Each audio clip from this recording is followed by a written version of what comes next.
हम लोग क्या करते हैं कि अपने ट्राउजर को कुछ इस तरह से सिलाई लगाते हैं, जो कि बहुत ही अनप्रोफेशनल है।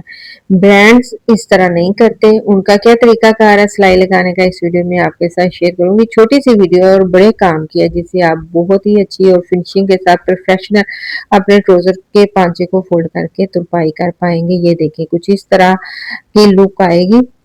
ये तरीका आपके साथ शेयर करूंगी।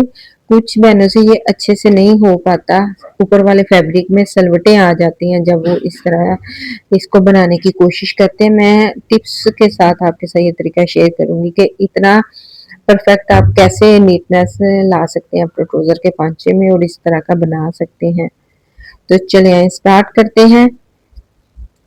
सबसे पहले आपने आयरन के साथ डबल फोल्ड कर लेना है। जितना भी आप नीचे से अपना पांचा फोल्ड करना चाहते हैं, मशीन से आपने धागा निकाल लेना है और खाली मशीन को इस तरह चलाना है।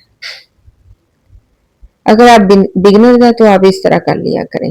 ये देखें यहाँ पर आपको ये कुछ निशान नजर आ रहे होंगे जो कि खाली मशीन चलाने पर आए हैं।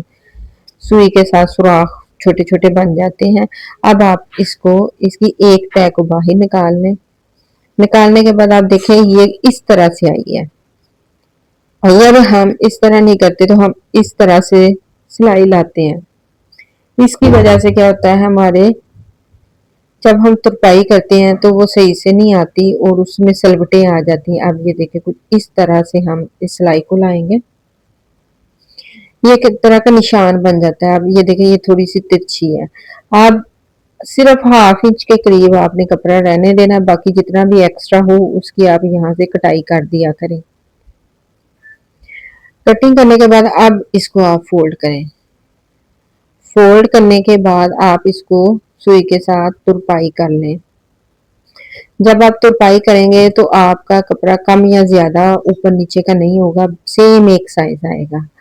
तुरपाई करने के बाद आप इसकी ओवरऑल लुक देखें, कुछ इस तरह से आई है। तुरपाई करके अच्छे से आयरन करें तो आप सेम इसी लुक को हासिल कर पाएंगे और इस तरह से इजीली तैयार कर पाएंगे अपने पांचे को।